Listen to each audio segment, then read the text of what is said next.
Show from beginning. There we go. Well, hello everybody, and welcome to today's live webinar on, the first of several webinars on living with chronic illness and or addiction. We're going to get started in about 7 minutes, but Lisa was here, so I figured might as well log in and say hi. Oh my gosh, I've got something in my eye. And I just saw somebody else come in before I lost my eyeballs. There we go. Hello, Janine. Good to see you. Hello, Adriana. Hello, Sage. It is a beautiful, albeit somewhat cloudy day here in Middle Tennessee. And I know y'all don't really care about my weather, but I figure it fills the time. Hello, Ty and Cindy. Welcome. Hello, Roller Girl. Good to see you. It's been a minute. I hope things are well in your world. Hello, Dawit. Always good to see so many people that come back week after week after week. Now, I know some of you have to in order to get your CEUs, but I know some of you don't have to. And I love the fact that you come back and participate and support the people that are here. One of the things that I noticed when I was doing, or right after I released the video on chronic fatigue, was how many people feel stuck in their illness. They feel like they can't move forward. So we're going to focus a lot today on living in the and, recognizing and accepting, if not embracing, those things that we can't change, and then changing the things we can in order to in order to more effectively use our energy to improve our quality of life. Hello, Dawn. Welcome. So I've got a couple of people there over on the West Coast. Roller Girl, I'm thinking you're in Arizona, but I always get that mixed up. I don't know why I can't remember people's locations quite as well, but it's always good to have people from around the state and around the globe, or country and around the globe. I am working on a series which will be interesting for Doc Snipes, not so much for all CEUs, but it'll be a 52-week series on using your energy we're calling it age gracefully and live happily. So hopefully it will appeal to a lot of people, kind of switching gears from the problem-focused approach, because we've been doing that for 7 years now, and focusing on the prevention and lifestyle approach, if you will. Las Vegas, okay, Nevada, not Arizona. I was close, Yes, T. Question: are all addictions equal in terms of potential harm to the addicted person and those around them? It seems like some are much more benign. It depends. Some things you can get addicted to a lot more quickly. There are certain drugs that sometimes we refer to as one-hit wonders. Somebody uses it once, and because of a variety of predispositions, they're addicted. Then there are other things that are much more insidious in their development. So to that extent, some addictions may be more benign.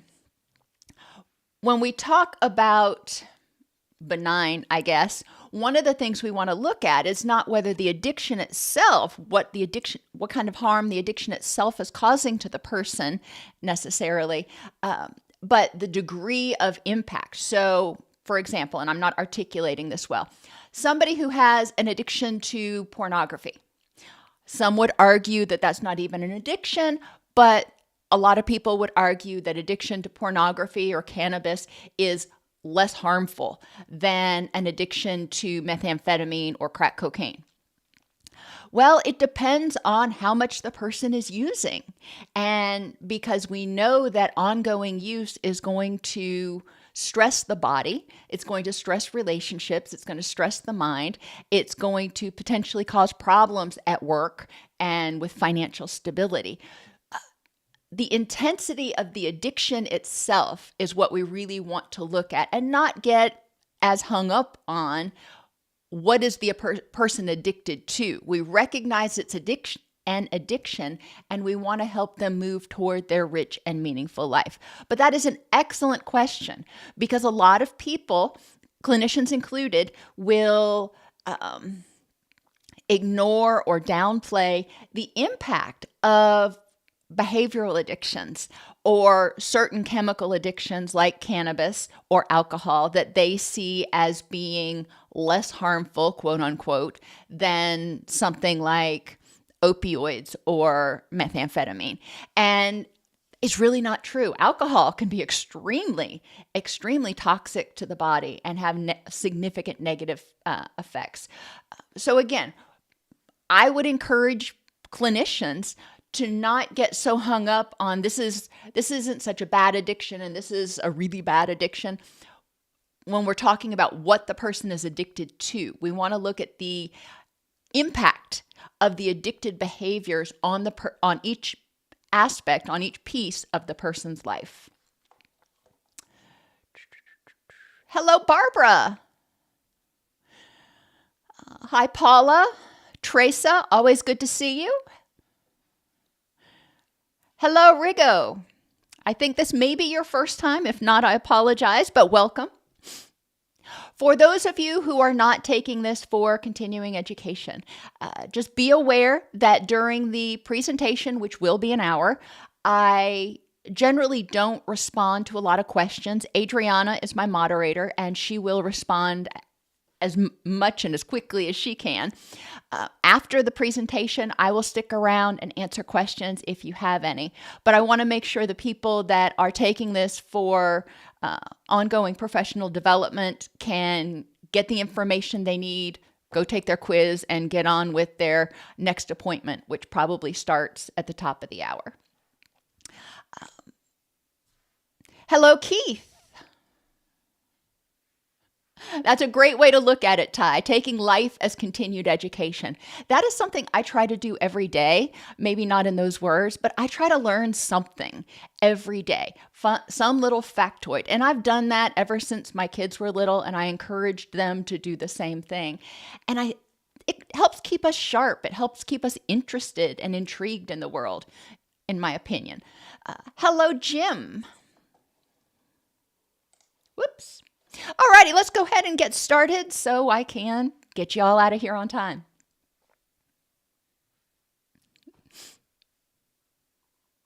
I'd like to welcome everybody to today's presentation on mind-body strategies for living with chronic illness or addiction. I'm your host, Dr. Elise Snipes. Today, we're going to discuss how sleep, circadian rhythms, hormones, anti-inflammatory diets, improving the microbiome, getting movement, pain management, all can help people improve their quality of life when living with chronic illness or addiction. We may not be able to, or doctors may not be able to cure the chronic illness. And people who are in recovery from addiction may be enduring ongoing pause. And in addition, if you are in recovery from addiction, if you are stable in your recovery, that's wonderful. But if you start experiencing stress in one or more pieces of life, that can be a relapse trap. So recognizing, hey, I have an addiction or I had an addiction and it's in remission right now, but I certainly don't want it to come back, is really important. I'm going to talk a lot today about focusing on the acceptance and commitment therapy concept of living in the and. Saying to yourself, I can have, fill in the blank, this chronic illness and move toward a rich and meaningful life.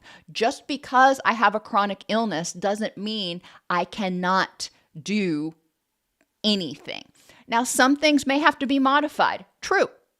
However, we can use our energy to move toward that rich and meaningful life instead of feeling like the symptoms or the issues or the diagnosis is in control and telling us what we can and cannot do. The physical impact of chronic illness or addiction is significant. And let's talk about why. Physically, when we have chronic illness, it's stressful. And it can be stressful because something's going on in our body that's keeping the machinery under the hood, if you will, miscalibrated. So we're not as efficient in what we do. It can be stressful because we're not sleeping as well because of pain. When we have stress, more often than we have relaxation, our stress response, our sympathetic nervous system, can get too strong. And our relaxation response, our parasympathetic nervous system, can get too weak. So we have difficulty turning off our stress. We have difficulty down-regulating, relaxing, whatever word you want to use. When we have difficulty relaxing and we stay in a stressed state, even if it's, only a minimally stressed state, but we're in a stressed state, our autonomic nervous system alters its balance, and we start to see that cortisol, our stress hormone, loses its ability to suppress inflammation. We start to see changes, not good ones, in our gonadal hormones, our thyroid hormones, in our sleep quality, in our neurotransmitters. So definitely we want to look at how can we reduce stress in each piece of our life: physical, interpersonal, emotional, cognitive, and environmental. How can we reduce stress, unnecessary stress, in each area of my life? And how can I mitigate or deal with inevitable stress? Because, crap's going to happen. And we want to be able to recognize that I can have a chronic condition, I can be faced with a stressor, and I can effectively use my energy to handle it in a way that helps me move toward my rich and meaningful life.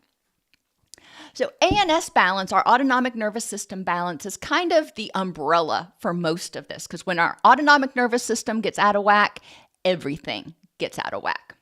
We see inflammation. Inflammation may be caused by stress.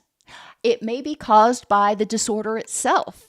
If somebody has an autoimmune condition, then stress can cause their immune system to go kind of haywire, and they start having more inflammation, more pain. And we need to recognize the bidirectional impact. Stress triggers the stress response, increases inflammation. Inflammation, the body says, hey, that's a stressor. Guess what? That triggers the stress response and increases inflammation. Now, that system doesn't really seem to work very well, but that's the way we're wired. Physically, when we have chronic illnesses, it impacts our circadian rhythms. It often impacts what we do, how long we can do it. We have some days that are good days, some days that are bad days. We have some days where we're wide awake and some days where we feel like we can barely get through the day and we need multiple naps. Unfortunately, when our circadian rhythms get dysregulated, it negatively impacts the autonomic nervous system because some of the hormones that are regulated by the circadian rhythms also help regulate the autonomic nervous system. Sleep quality, well, if circadian rhythms are out of whack and we're stressed out, we ain't going to sleep well. Plus, if we've got pain, we're not going to sleep well. Hormones and neurotransmitters, and I'm just going to lump these two together because they work as a team. They get out of balance. And whether it's because of the condition, like polycystic ovarian syndrome, or it's because of stress, as our hormones get out of balance, it generally worsens the chronic illness. PCOS is highly, highly, highly correlated with chronic stress and trauma. People who have a dysregulated autonomic nervous system often have imbalanced gonadal hormones, which affect their reproductive system. Gut health. When we get stressed, our body calls in a whole different group of microbes to produce what it needs to produce in order to help us prepare for and sustain that fight or flight reaction. When this happens, then we start seeing the relaxation microbes, if you will, the positive microbes, I don't know what you want to call them, they start getting lazy, they start disappearing. The environment becomes inhospitable to them. They don't want to be around all that stress. And when our gut is unhealthy, then it sends signals via the vagus nerve to the brain saying, danger, Will Robinson, there's a problem, we're under stress, we're under attack, which again triggers that stress response, increases inflammation, yada, yada. Blood sugar regulation when we're stressed because we're not getting enough sleep, because our microbiome's out of whack, because we've got inflammation, it causes spikes in our blood sugar. Likewise, spikes in blood sugar cause stress, and we need to regulate these things. The more we can regulate our stress, the more we'll be able to retrain our autonomic nervous system, the more we'll be able to help our body effectively suppress unnecessary inflammation, the more we'll be able to regulate our circadian rhythms. And energy and pain levels are also impacted by all of these things. If you're not sleeping well, if you're in pain, if your hormones are out of whack, if your neurotransmitters like dopamine and glutamate are out of whack, then you're not going to have as much energy. Norepinephrine is our focus neurochemical. If that is deficient, then we're not going to be able to focus as much. And I've said in many other classes, when any one of those neurotransmitters or thyroid hormone or gonadal hormone gets out of balance, all of its buddies go in tandem with it. So there's a different balance of neurotransmitters when we're under stress than when we're not under stress. I didn't mention addiction as we went through this because I wanted to try to make it as concise as possible, but let's go back through that. When people are in active addiction, they are often very unhappy. When they're using, they may be numb, they may be happy, but when they are not using, when they're in withdrawal, then that's a big stressor. When they use, a lot of times they're ingesting a toxin. That's a stressor. When they are using like behavioral addictions, we'll take porn addiction, for example. When people are engaging in compulsive pornography use, it alters the balance of the stress hormones and the gonadal hormones like testosterone and causes the brain to go into a stressed state.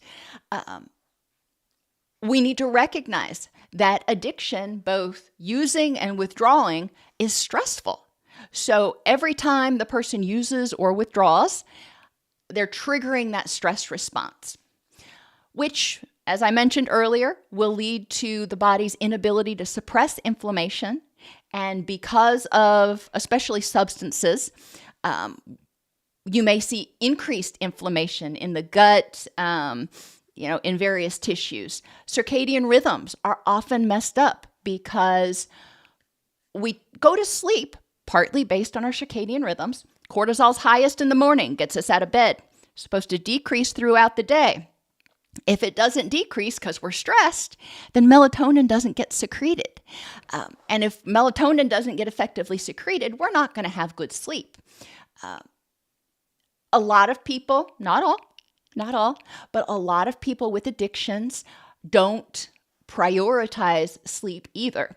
And so they may stay up gambling into the wee hours of the night or whatever, playing video games until 2, 3, 4 in the morning. And then, oh crap, I got to go to work at 6.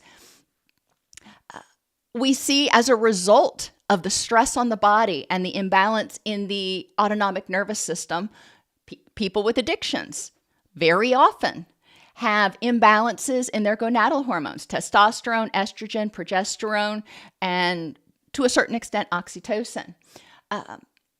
We see imbalances in neurotransmitters because their dopaminergic system has been going in overdrive, which means all of the other neurochemicals are kind of out of balance because one of their components is basically, for a lack of a better explanation, basically used up. So there's this gap. It's trying to make chocolate chip cookies and not having any eggs. There's a gap there. What are you going to use to hold everything together? Gut health. Well, if you're ingesting stuff, then certainly your gut health is going to be impacted. But remember that a lot of substances are not ingested orally. They can be smoked, they can be injected, they can be taken in many, many different ways. So it won't necessarily always directly contact the gut microbiome, but the stress caused by use directly impacts the gut microbiome, which directly impacts the stress response. Blood sugar regulation, when people are getting their rush, when they're getting their high, their buzz, whatever they're calling it, that's a stressor. It's exhilaration, but it's a stressor. And so they're going to have a spike in blood sugar. And when they detox, when that substance leaves their system, their body recognizes it as a stressor. So they're going to have another spike in blood sugar. All of these spikes in blood sugar, poor energy, or poor sleep, etc., is going to impact energy. And as dopamine becomes imbalanced, the body's ability to, and stress becomes prominent, the body's ability to manage pain actually goes down. When we get stressed, we actually have a lower pain tolerance. And I have other videos that talk about why that is. My point is, our body, if what's going on under the hood ain't healthy, then it's going to worsen the addiction. It's going to potentially trigger a relapse in the addiction, and or it's going to potentially worsen or trigger the onset of an autoimmune disorder. Can we help somebody completely get rid of these things? Probably not. There's a lot of people in the addiction community that say it's a lifelong condition that you live with. Some people call it a disease, some people call it an illness, call it what you want. Autoimmune disorders, so far, to the best of my knowledge, they haven't found a way to cure them. But we can figure out how to help people live their highest quality, most meaningful life, and have these conditions. So we're going to talk about a variety of those issues that we just mentioned, and most of today's presentation is going to focus on what to do. And I'm going to be doing less of all the sciencey stuff underneath. First thing, we need to help people balance their autonomic nervous system. We need to help them strengthen their parasympathetic response. That's that relaxation, rest, digest, repair. Strengthen that and help them regulate or be able to down-regulate their stress response. When people are chronically stressed and cortisol loses its ability to do what it's supposed to do, we start to see a condition called hypocortisolism. And in other videos, I've talked about the flat to the furious. And people who have an imbalanced autonomic nervous system emotionally dysregulate. That's a common term that a lot of people use. They go from flat to furious or flat to frantic. And there's no middle ground. It's not, I'm just going to be a little irritated. I'm either flat or, fine, or I'm really ticked off. There's no middle ground. That is not just somebody being dramatic. That is the result of an imbalance in the neurochemical response to the stressor. As people spend less time in the stress response and more time in that relaxation area,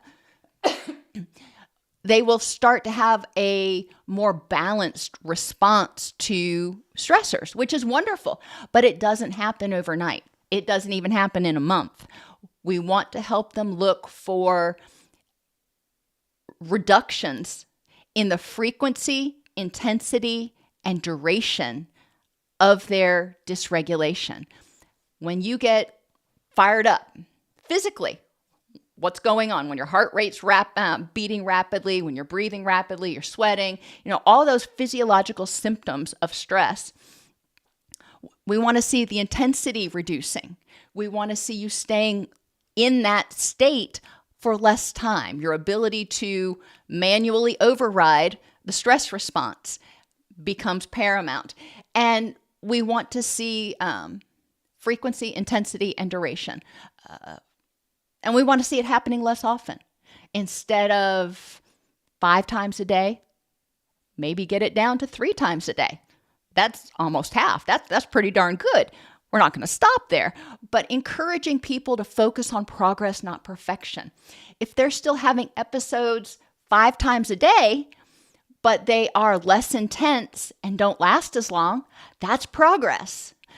And helping them really recognize that is important, because the things that cause them stress have been sort of ingrained in their core beliefs and their expectations. So it's going to take some time to reprogram that. And we're going to talk about some of that stuff in future videos.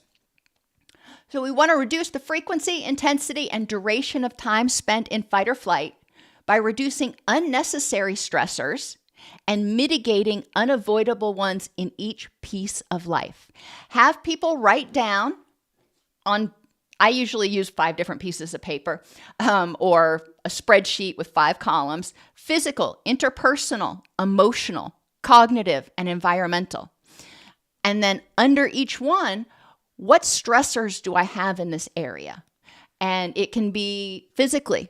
It can be anything from pain, hunger, difficulty regulating temperature, sensitivity to noise, sounds, light levels, whatever it is. What are your physical stressors? Allergies, a physical stressor.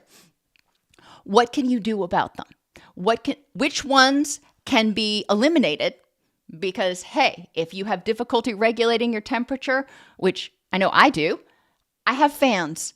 And when I start getting too hot, most everybody else isn't too hot yet, so I'll turn on my fan. I cool myself off. And that helps me reduce that distress. So my stress response can go back down. It can say, okay, she's got it covered. For the unavoidable stressors like allergies. All right, I've got allergies. I've got allergies to cats and dogs, but I'm not willing to give up my cats and dogs. So what can I do to mitigate that stressor? And one of the things is frequently changing my sheets, not letting the cat sleep on my pillow. Those are things that I can do. Is it going to make that stressor completely go away? No. But it's a compromise that is reasonable in my rich and meaningful life. Because in my life, my perspective of a rich and meaningful life has animals in it. And I'm not willing to give that up. Have them do that for each piece of life. What things are unnecessary that there's a relatively easy fix for? What things are unavoidable, but you can develop a strategy to manage it so you feel more empowered to manage that stressor. Just having a plan a lot of times can help reduce the stress. If I know that I'm going into this meeting with somebody who typically is passive aggressive or nasty, I recognize that ahead of time. I've got a plan for how I'm going to deal with it so I don't feel so vulnerable when sort of the inevitable happens. And so I felt less stressed going into that meeting.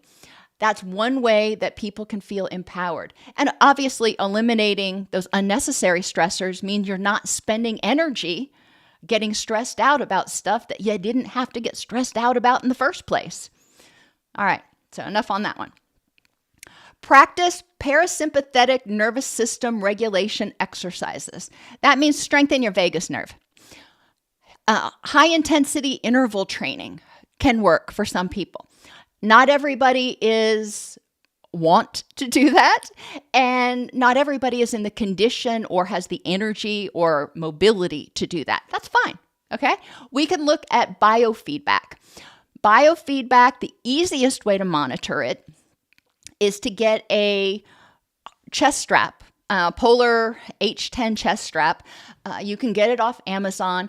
It's the one that is been deemed to be the most accurate of the non-medical heart rate monitoring devices. You can get the really expensive ones from the doctor that are thousands and thousands of dollars, but who has that kind of money? The Polar heart rate strap does a really good job monitoring your heart rate pretty much in sync with what's going on with you, maybe 2 or 3 seconds off. My Garmin is usually about 45 seconds to a minute and a half off. So that is not a good use of technology for biofeedback, because biofeedback, you get up, you walk around, walk up and down a couple of stairs, or do whatever it is you do that increases your heart rate some, maybe 10, 20 beats a minute, and then practice slowing your breathing and engaging whatever distress tolerance skills work for you to get your heart rate back down, to get your breathing slowed, to be back at that baseline, whatever it was for you. So for example, my resting heart rate's somewhere around 52 beats a minute. When I walk upstairs after going down to get coffee or something from the kitchen, when I walk upstairs, my heart rate's, mid 80s or something, because I had to walk up those daggum stairs. I sit down, I look at my chart, my Polar, and I see how quickly, because I make a game out of it, how quickly can I bring my heart rate back down to baseline. You can do the same thing with blood pressure, but again, there's a little bit of a delay there. So doing this can be really helpful to strengthen the autonomic nervous system and make you more aware of what it feels like when you're stressed versus when you're relaxed. Some people, and I don't have it on here because for people with trauma histories, yoga may not be ideal for them. There is trauma focused yoga, but that's a whole different animal. If you are comfortable focusing on full body physiological sensations, you can practice with yoga or even stretching. You stretch, you hold, and you breathe through the pain, basically, because when you're stretching, there's a little bit of discomfort. And if you tense up, it's going to last longer. If you slow your breathing despite feeling discomfort, your brain goes, what the heck's going on here? I guess there's no problem. And then you start to relax some. So yoga or stretching can also be incorporated. Improve your distress tolerance skills to activate your parasympathetic nervous system, your relaxation, and your vagus nerve. Your vagus nerve is your main parasympathetic nervous system freeway, if you will. So strengthen that vagus nerve. There are a lot of different things you can do, from singing to chewing gum. You have a lot of nerve endings on either side of your face that attach to the vagus nerve. So when you're chewing or speaking, many times it triggers that relaxation response. Now, obviously, if you're screaming at somebody, that doesn't work. But blowing bubbles can help you slow your breathing a lot. And a lot of us as adults quit chewing bubble gum. But hey, if you're one that tends to have a lot of stress, chewing bubble gum may be helpful if you don't also have TMJ. These things are strategies you can take to actually target strengthening that parasympathetic response, giving the person, empowering the person to manually override that stress response and say, I don't need to be stressed right now. I don't need to run. I don't need to fight or flee right now. So I am going to turn down that stress response so I can conserve that energy for things that are important in my rich and meaningful life. Inflammation. I mentioned earlier that when the autonomic nervous system gets out of whack, we are going to have systemic inflammation. That's just the way it happens. Inflammation can be caused by exposure to toxins, and we know there's a lot of toxins in our environment. Injury, when you break your arm, guess what? It swells. It's what it's supposed to do. All right, not a problem.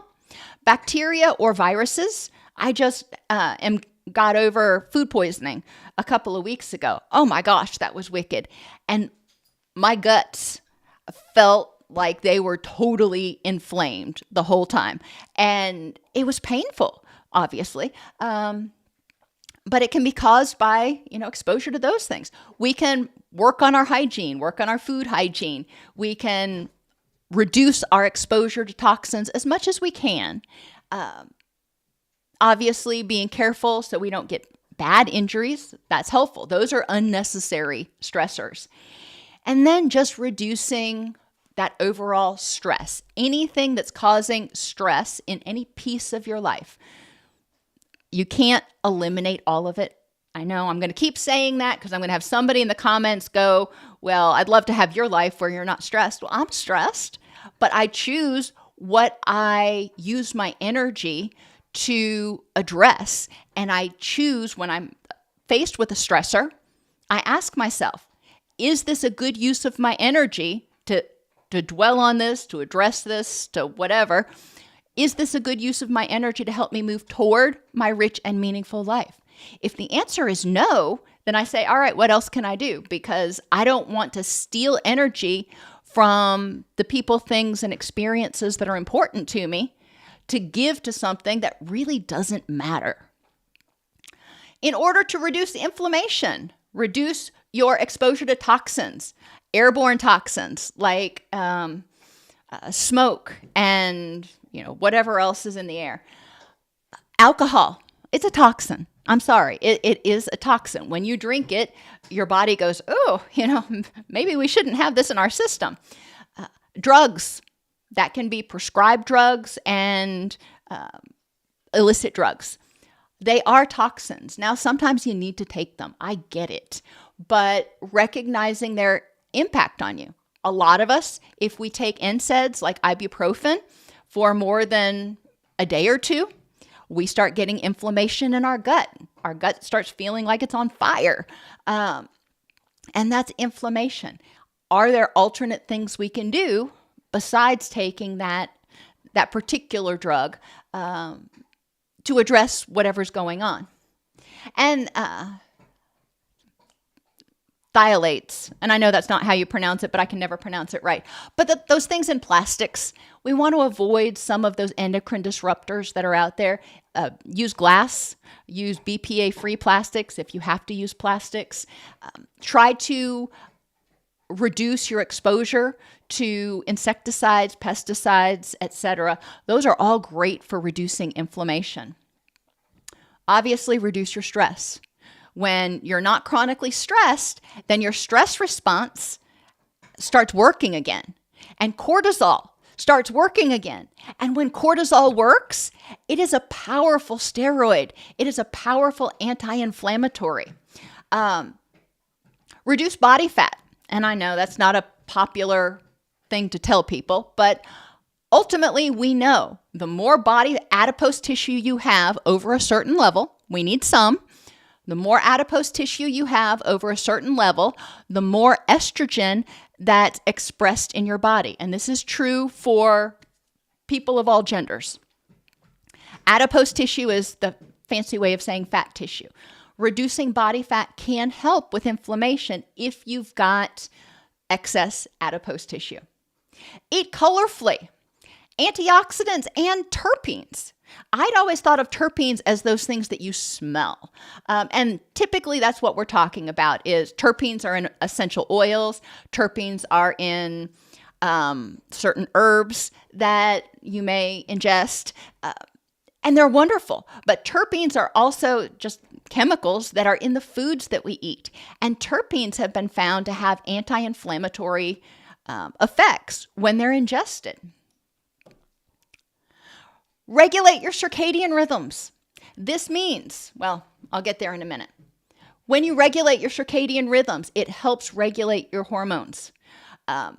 Women know that during their younger years, they're on a cycle. And that cycle may be 28 days, it may be 30 days. People who have a lot of stress tend to have very irregular menstrual cycles. Part of that is because the circadian rhythms are out of whack.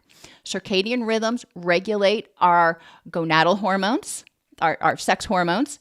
They regulate our appetite hormones, hunger and satiation. They regulate our sleep hormones like melatonin. They regulate neurotransmitters, which when hormones are in the right balance, it's going to help our neurotransmitters be more bioavailable and in the right balance. They work synergistically. So hormones impact the availability of neurotransmitters. And regulating your circadian rhythms also helps reduce stress. I know, imagine that. When you are telling your body we get up at 6 a.m., then your body knows that roughly at 6 a.m., that's when cortisol is supposed to spike. And when your body gets used to the fact that we go to bed at 10 p.m., then it starts recognizing that pattern and secreting hormones appropriately, so you are getting sleepy. You're secreting melatonin and getting sleepy around bedtime. When your cortisol is doing what it's supposed to do, it's going to help your hormones be in balance, and it's going to help your neurotransmitters be more in balance. How can you regulate circadian rhythms? It's not just about light levels. Your daily routine. If you recognize, my son, when he was little, I could set my clock by him. And he would wake up at the same time every day. He would get hungry at the same time every day. At 2 o'clock, he would lay down and he would take a champion nap. But as an infant, his circadian rhythms were very stable. And when we eat, helps our body figure out kind of what time of day it is, especially in today's world where in the middle of the night you can be in a bright room, or in the middle of the day you can be in a really dim room. Our body isn't as aware of what the actual light levels are outside. Keep a regular routine as much as you can. Get to sleep about the same time each night as much as you can. Regulate when you eat, and that goes into your routine. Manage your light levels. When it is daytime, when you're supposed to be awake, try to keep it as bright as you can tolerate it. That doesn't mean you have to be, in a glaring room, but try not to be in an environment in which you've got like 25 watt bulbs shining. You want to have it so it is bright and your brain says, hey, it's time to be awake. Likewise, when it's time to go to sleep, preferably 2 hours before, reduce or eliminate that blue light. On the phone, on the computer, on the television, yes, you can get a filter that filters out some of that blue light if you like watching TV right before bed. Practice good sleep hygiene. We're going to talk about that more in a minute. And avoid excessive caffeine or stimulants. I know some people are not going to give up their caffeine. I'm not. I can only have 1 or 2 cups a day now, but I really cherish those 2 cups. Avoiding excessive caffeine, especially within 8 hours of bed, is really important. And stimulants, some of them have different half-lives, like nicotine. You want to avoid 2 hours before bed. But basically, try to avoid things that are going to keep you awake. Poor sleep, which can be caused by disrupted circadian rhythms, and it disrupts your circadian rhythms.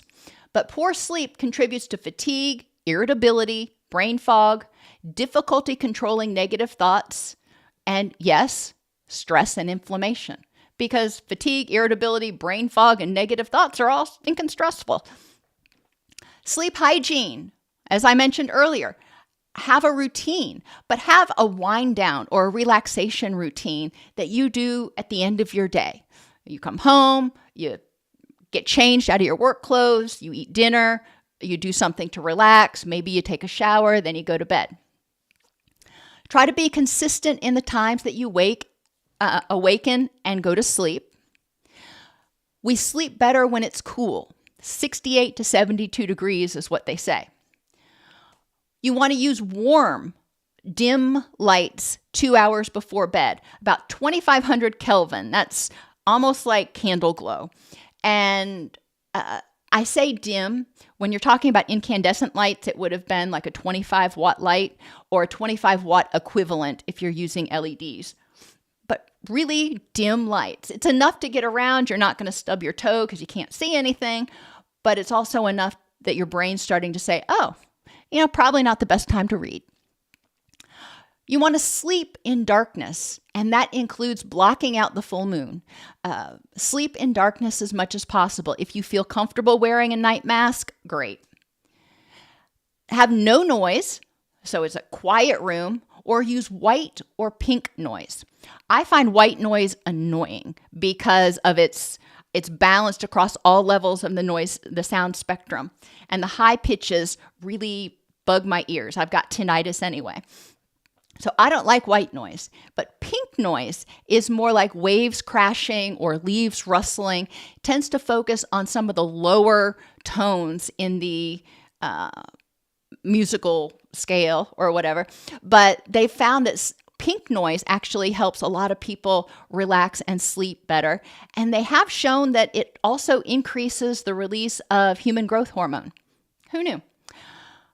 Reduce allergens and what I call awakeners. Anything that's going to wake you up in the middle of the night, whether it's the dog getting up and changing its position, or you got to pee 3 times, or your spouse steals your covers, or you've got kids. You obviously have to tend to your kids. I'm not saying ignore your children. But when my children were little, my husband and I would take turns. When they were very little, my husband was on midnight shift, so he would take the night shift with the baby so I could get sleep. And that was essential for me, not only because it helped with circadian rhythms, but I had wicked postpartum depression, and it helped me better regulate that. Address sleep apnea. If you stop breathing when you're sleeping, guess what? That's stressful. And you're also cutting off or reducing oxygen to your brain, which is going to contribute to brain fog. And all of that is going to register as a stressor, which is going to increase inflammation. No caffeine within 8 hours of bed. Go to sleep when you have a blood alcohol concentration of 0.00. Notice I didn't say don't drink at all because a lot of people aren't willing to give that up. However, make sure when you're going to sleep, your blood alcohol is 0.00. And no naps longer than 30 minutes. When you go longer than 30 minutes, you start getting into REM sleep, which really freaks your circadian rhythms out because they're like, okay, is it actually time to sleep now? So you want to stay in that light sleep phase, no longer than 30 minutes. There was a meme I saw a couple weeks ago about pulling an all-dayer and how proud somebody was that they had done it. And, so I said, I pulled an all-dayer without coffee or a nap. But you see in that picture, there's crazy expression going, all right, just try me. And folded arms. Because when we're not getting enough sleep, when we're not getting quality sleep, then it tends to trigger that stress response. So we're already stressed out, and it doesn't take a whole lot to really send us into the stratosphere. In terms of hormones, both thyroid and gonadal hormones, when your stress response is out of balance, it's going to negatively impact your gonadal, your sex hormones, and your thyroid hormones. Stress negatively impacts all hormones, including hunger, sex, and thyroid. Interventions, guess what? Reduce stress to reduce inflammation and improve hormone balance. Basically, stress is sort of like an imp that's going in there and just messing with the balance of everything. And we want to get that imp out of there so your body can stay calibrated. Improved hormone balance is neuroprotective and helps regulate neurotransmitters. Talk with your doctor about regulating your hormones, whether that be through bioidentical hormones or exercise or whatever they suggest. As we get older, we reduce the amount of gonadal hormones we're making, and that also negatively impacts the availability of our thyroid hormones. when people are able to try to get those back in balance a little bit, they notice a significant improvement in energy and the aches and pains and healing properties. Get blood work at least once a year to monitor your hormone levels. Between you and your doctor, what you're going to do about that. And increase oxytocin, the bonding or survival hormone, which is anti-inflammatory and is a powerful regulator of the autonomic nervous system. You only want to increase oxytocin in environments in which you feel safe and empowered. If you try to increase oxytocin in an environment in which you're afraid, mama bear is going to come out. Excuse me.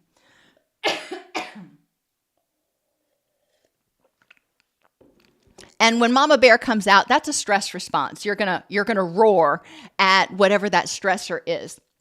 And that's not what we want. But oxytocin, when you're feeling safe, can help you downregulate, can help you activate that parasympathetic nervous system.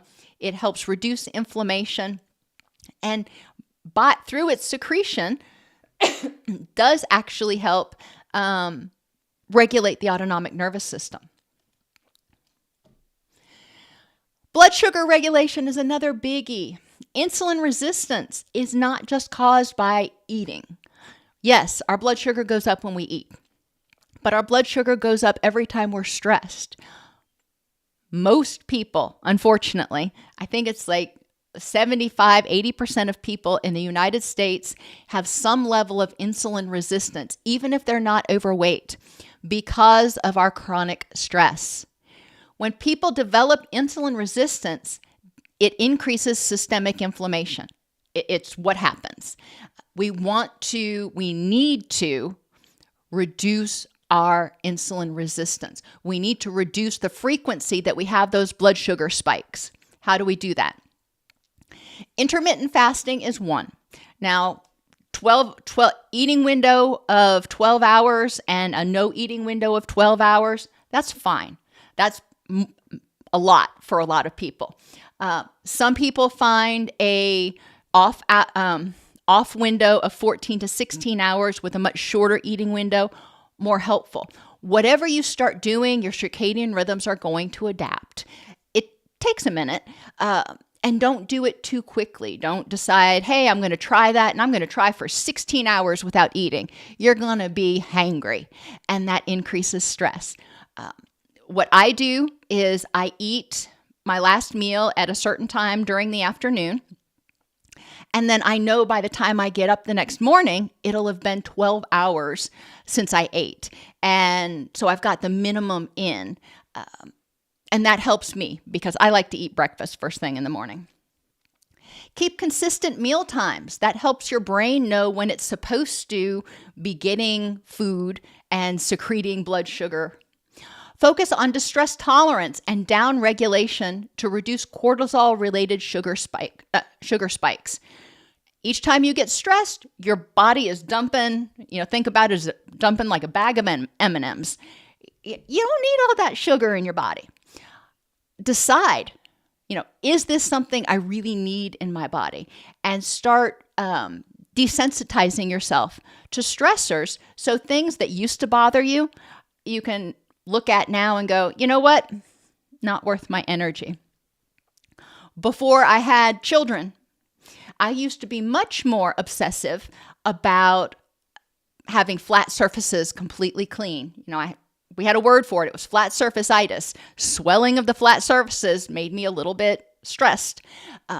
Once I had children, that kind of went away because I prioritized. I'm like, I'd rather spend my energy focusing on my children than draining my energy getting stressed out about the fact that there's 3 stacks of papers on the counter. I became much more mindful and aware of what I was choosing to allow myself to get stressed over. Reduce overprocessed foods like white breads, white sugars, pastas, non-whole grain pastas that spike your blood sugar. That's important too. Obviously, a healthy diet can help. And reduce excess stimulants. Caffeine, nicotine, even decongestants, anything that's a stimulant is going to trigger that stress response and going to cause some level of blood sugar secretion. Cortisol, our stress hormone, impacts all the other hormones. Hormones impact the availability of neurotransmitters. Relaxation hormones like GABA are known to help reduce inflammation. One of the things that's triggered when people take muscle relaxants is GABA. And that's partly because it helps relax the muscles, but it also helps reduce inflammation. Neurotransmitters, as I've mentioned before, work as a unit with hormones. As you increase calming neurotransmitters, you're going to increase your hormone balance, reduce your blood sugar, and improve your cortisol response. Strategies to balance your neurotransmitters. Eat a healthy diet. Your body makes neurotransmitters from the foods that you eat. So if you're eating crap, it doesn't have the materials it needs to make the neurotransmitters. Aromatherapy has been shown to increase neurotransmitter availability, increase serotonin, increase dopamine, even increase norepinephrine for focus. Meditation is wonderful. Open awareness meditation or focused meditation, any kind of meditation, can really help you become more aware of where you are in the moment and what is in the moment. And that can help you refocus your energy and step back and take a look at, when you finish meditating, you can ask yourself, now, how am I going to use my energy to move forward toward my rich and meaningful life? Now that I've regrouped. And simple mindfulness, checking in with yourself periodically throughout the day. How do I feel? What are my needs?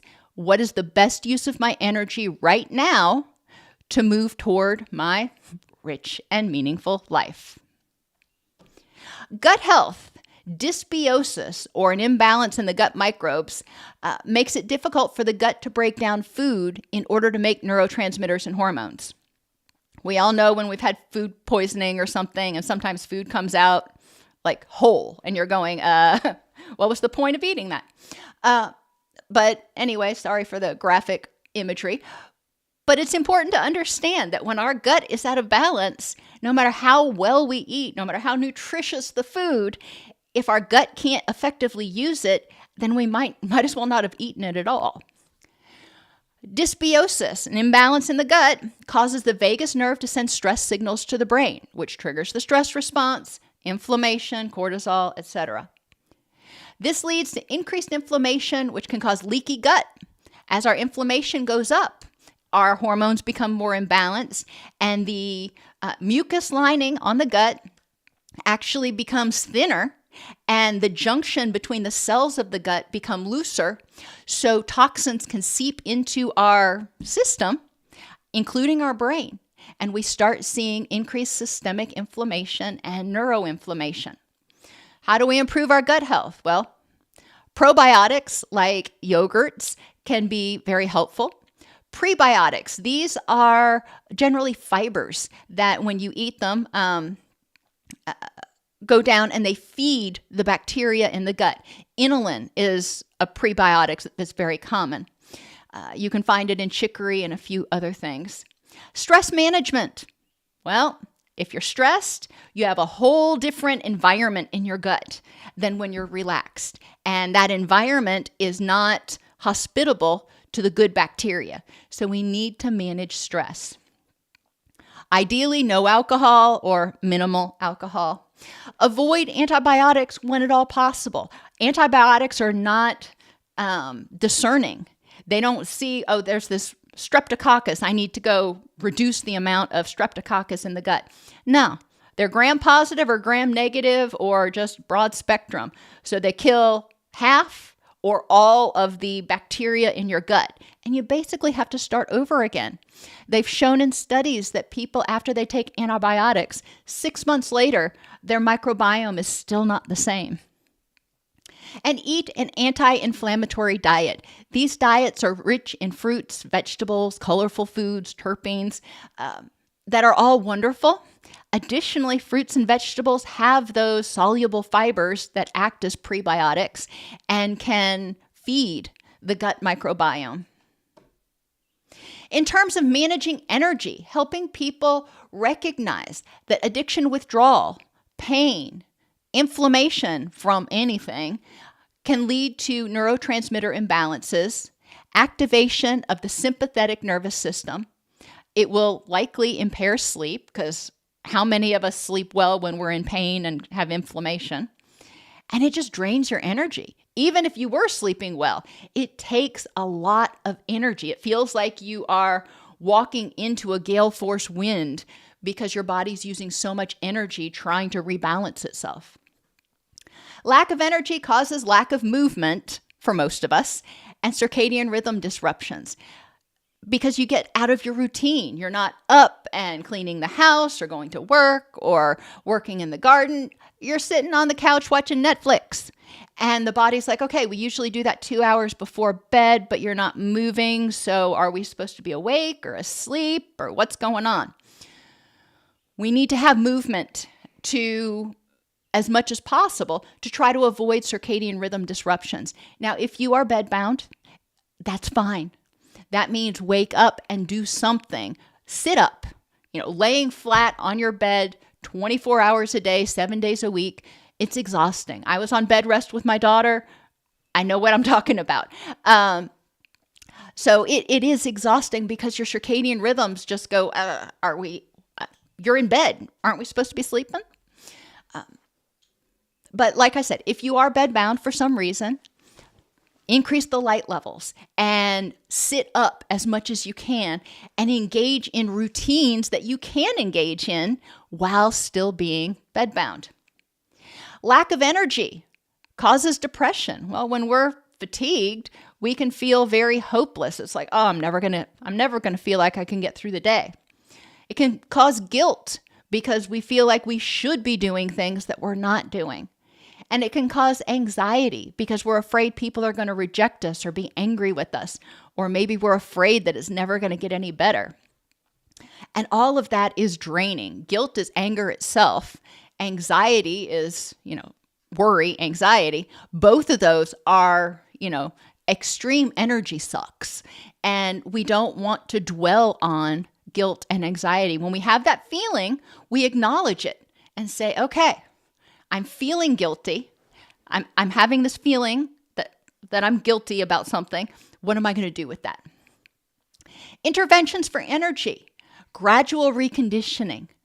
If all you can do is sit up for 2 or 3 minutes, well, great. You sat up for 2 or 3 minutes. Now, maybe tomorrow, try to sit up for 4 minutes, but do it gradually. When I was recovering after surgery the last time, going out and working in the garden for 30 minutes the first day, come back in the next day. If I felt okay, do an hour the next time. The next day, if I still felt okay, and I was supposed to increase it by half an hour each time. Now, I'll be honest. Of course, I didn't do that. I went out there full force the first day and ended up re-injuring myself. But that's why you're supposed to do it gradually. Do as I say, not as I do. Manage your circadian rhythms because that'll help you improve sleep quality and that will help you have more energy. When you don't get quality sleep, you don't clear out the adenosine in your brain, which means you're going to have sleep pressure all day long.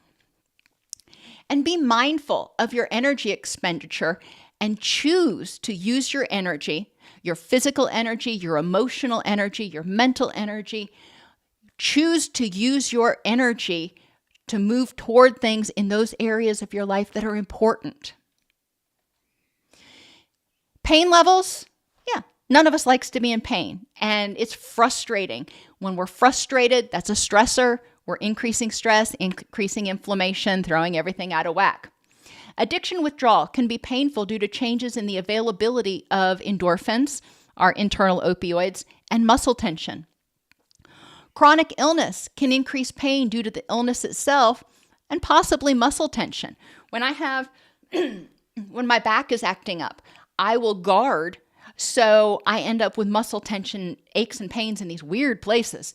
But it's real, and the muscle tension causes pain, which impacts sleep. In terms of interventions, guided imagery, and I have a video on pain management techniques that goes into each one of these in depth.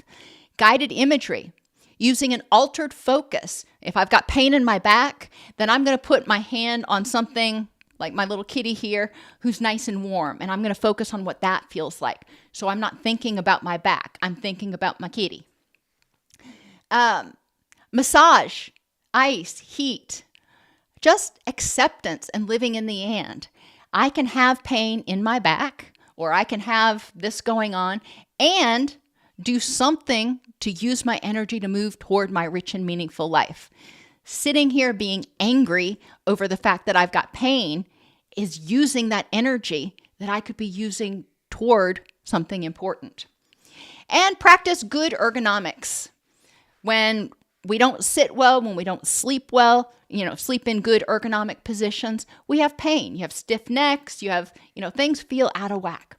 Pay attention to your ergonomics in the car, on the couch, at dinner, at the desk, wherever you spend more than a few minutes each day, to make sure that you are not contributing to your own pain and inflammation.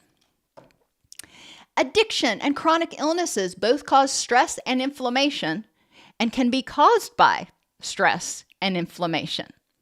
Reducing stress and inflammation can help conserve energy that can be redirected toward the things that are important in your rich and meaningful life.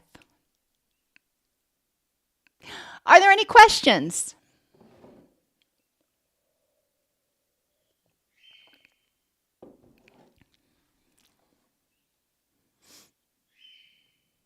I hope you have a good session. If you're still with us, Lisa, always great to see you. And of course, I understand that sometimes you just got to go.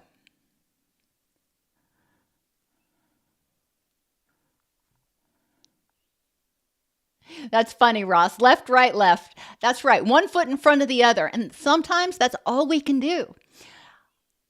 Progress, not perfection. I may want to do this today, but you know what? I may only have the energy to do this. And if you're not watching the video, I made a smaller segment.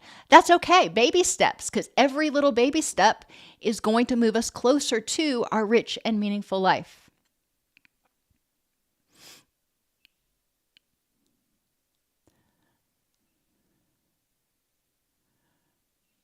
Ross, I would encourage you to look into the Job Accommodation Network. I believe it's askjan.org.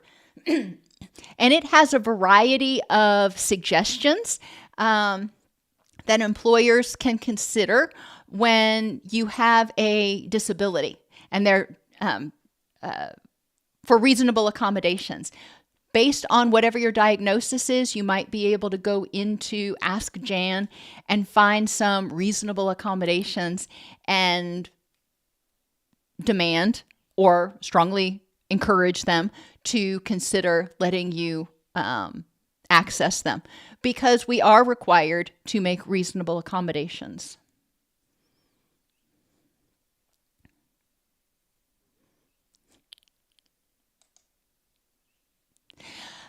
Everybody, thank you so much for being here today, and I will see you next Monday when we do our live Q&A.